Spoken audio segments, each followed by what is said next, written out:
குப்பம் அருகே cement lorry கவிழ்ந்த விபத்தில் பெண் படுகாயமடைந்த சம்பவம் அப்பகுதியில் பரபரப்பை ஏற்படுத்தியுள்ளது.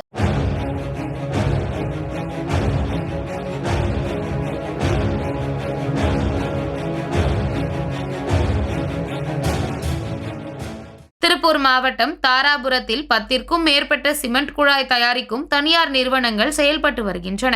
இதில் சரஸ்வதி பைப் கம்பெனியிலிருந்து ராட்சத சிமெண்ட் குழாய்களை ஏற்றிக்கொண்டு ஆனைக்கட்டி நோக்கி செல்லும் வழியில் லாரி ஓட்டுநர் கண்ணன் என்பவர் தாராபுரம் ITI கார்னர் திருப்பூர் சாலை பைபாஸ் வழியாக லாரியை ஓட்டி வந்துள்ளார். அப்போது எதிர்பாராத விதமாக லாரி கட்டுப்பாட்டை இழந்து தலைக்குப்புற கவிழ்ந்தது. லாரியில் கட்டப்பட்டிருந்த கயிறுகள் அறுந்ததால் ராட்சத குழாய்கள் 4 புறமும் சிதறி சாலையில் உருண்டோடின. அதே நேரத்தில் கள்ளிப்பந்தயத்திலிருந்து ஈரோட்டை சேர்ந்த மாதேஸ்வரன் என்பவர் வாடகை காரில் 7 பயணிகளுடன் வந்து கொண்டிருந்தார். அப்போது சாலையில் உருண்டோடிய ராட்சத சிமெண்ட் குழாய் காரின் மீது விழுந்ததில் காரில் பயணித்த பெண் ஒருவர் படுகாயமடைந்தார். உடனடியாக அவர் மீட்கப்பட்டு சிகிச்சைக்காக தனியார் மருத்துவமனைக்கு அனுப்பி வைக்கப்பட்டார். இதுகுறித்து தகவல் அறிந்த தாராபுரம் காவல்துறையினர் சம்பவ இடத்திற்கு விரைந்து வந்து வழக்கு பதிவு செய்து விசாரணை நடத்தி வருகின்றனர். மேலும் பொதுமக்கள் உதவியுடன் சாலையில் சிதறி கிடந்த ராட்சத குழாய்களை சாலை ஓரமாக உருட்டி வைத்தனர்.